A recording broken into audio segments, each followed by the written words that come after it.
Wenn zwei Menschen heiraten, dann schließen sie ein Bündnis, in dem Fall ein Ehebündnis. Sie versprechen sich: Ich werde immer auf dich aufpassen, ich werde dich immer lieben, bis dass der Tod uns scheidet. Leider wird in Deutschland jedes dritte Ehebündnis wieder aufgelöst. Auch in der Politik gibt es viele Bündnisse. Deutschland hat mit vielen Ländern Bündnisse geschlossen. Sie verfolgen ein gemeinsames Ziel und versprechen sich, sich gegenseitig zu unterstützen. Zum Beispiel, wenn es Krieg gibt. Ein wichtiges Bündnis kennst du schon aus diesem Video: die Europäische Union, kurz EU. Die Länder der EU wollen zusammen für Sicherheit, Freiheit und Frieden in Europa sorgen. Sicherheit, Freiheit und Frieden sind auch das Ziel des NATO-Bündnisses.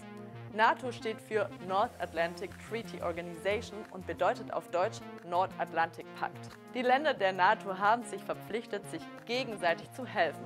Zum Beispiel, wenn ein NATO-Land angegriffen wird. Wenn Deutschland also angegriffen würde, dann würden die anderen NATO-Länder Soldaten schicken. Sie würden Deutschland helfen.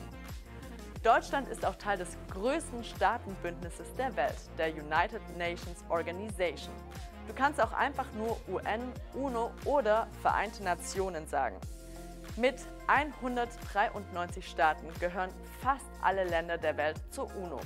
Länder wie zum Beispiel der Vatikan, Taiwan und der Kosovo gehören nicht zur UNO. Die UNO will Frieden in der Welt bewahren. Sie versucht, zwischen Staaten zu vermitteln, wenn es Streit gibt. Sie kümmert sich um die Menschenrechte. Die UNO hat auch verschiedene Unterorganisationen. Deutschland ist aber auch Mitglied von vielen wirtschaftlichen Gruppen. Wirtschaft ist, ganz einfach gesagt, alles, was mit Geld zu tun hat. Zum Beispiel ist Deutschland bei der Gruppe der Sieben, kurz G7. Mit G7 meint man die 7 wirtschaftlich sehr starken Staaten und Demokratien der Welt. Das sind Deutschland, Frankreich, Großbritannien, Italien, Japan, Kanada und die USA. Das sind Industrieländer. Sie treffen sich regelmäßig auf sogenannten Gipfeltreffen. Auf den Gipfeltreffen sprechen sie über wichtige Fragen der Wirtschaftspolitik. Zum Beispiel, wie gehen wir in Zukunft mit künstlicher Intelligenz um? Bis 2014 war die G7 noch eine G8 mit Russland. Allerdings wird Russland wegen seiner Politik in der Ukraine nicht mehr zu den Treffen eingeladen.